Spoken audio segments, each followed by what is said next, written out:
Halo semuanya, perkenalkan nama saya Lasri Emma Saribu dari kelas SD 4106. Di sini saya akan menjelaskan tugas 5 dari mata kuliah Data Warehouse dengan topik perencanaan dashboard.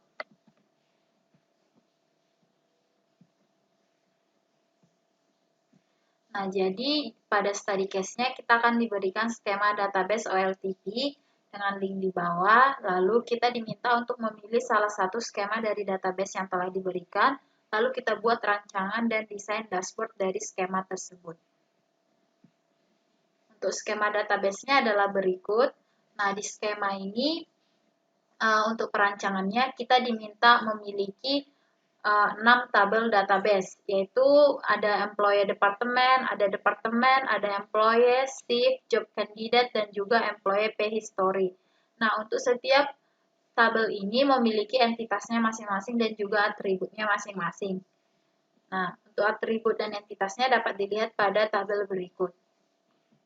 Nah, sebelum saya menjelaskan pembuatan dari dashboardnya, saya akan menjelaskan sedikit teori dari materi perancangan dashboard.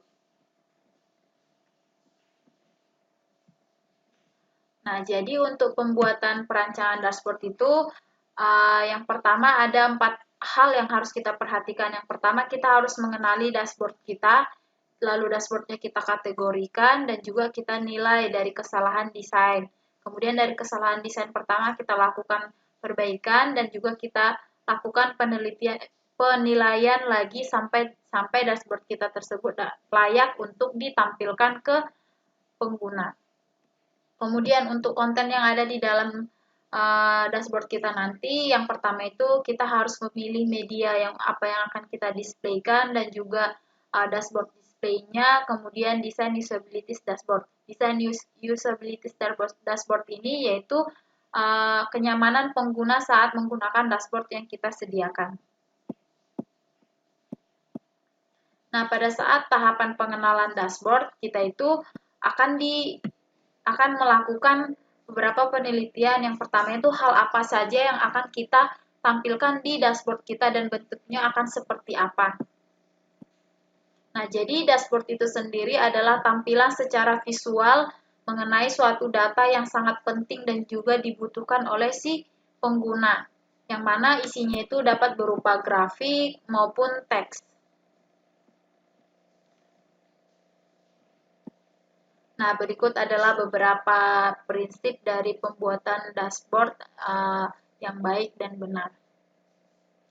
Nah, karena kita diminta untuk membuat dashboard dari human resource, yang mana pada dashboard human resource ini saya menginginkan adanya tabel atau informasi mengenai departemen yang ada di perusahaan, kemudian employee yang ada di setiap departemen, kemudian shift-nya, job candidate-nya, dan juga employee pay history-nya. Nah, untuk pembuatan dashboard-nya ini, tampilannya itu saya ingin mengkombinasikan antara grafik dan juga tulisan. Nah, hasilnya akan sebagai berikut. Nah, di mana pada setiap tampilan human resource atau tampilan dashboard dari human resource akan ada nama dari si pengguna, kemudian aktivitas dari si employee kita tersebut. Di sini saya menggunakan bagan batang untuk membuat penjelasan informasinya. Kemudian ada head count, kemudian shift dari si karyawan tersebut. Kemudian di sini ada dashboard yang menampilkan berapa persen karyawan yang dipromosikan, yang melakukan turnover, kemudian ada juga absensi. Nah, di sini juga ada profil dari si employee tersebut. Nah, kemudian di dalam dashboard human resource juga akan ada informasi berupa recruitment activity-nya. Di sini ada yang tahun sebelumnya dan juga tahun yang sekarang. Kemudian ada expenses-nya dalam bentuk gaji. Kemudian ini adalah tipe-tipe karyawan yang kita hire. Nah, ini adalah bagan tampilan dari pembayaran si karyawan setiap bulannya. Nah, pada saat pembuatan bagan ini kita harus memperhatikan mulai dari konten, display kontennya. Nah, display kontennya ini saya memilih beberapa grafik yang saya gunakan seperti ada grafik menggunakan lingkaran dan juga ada menggunakan grafik batang dan juga kotak-kotak sebagai berikut. Nah, penggunaan warna juga akan diperhatikan pada saat pembuatan dashboard. Jadi, dashboard yang baik itu adalah dashboard yang memang menginformasikan hal yang perlu bagi si pengguna informasi dan tampilannya itu mudah dipahami.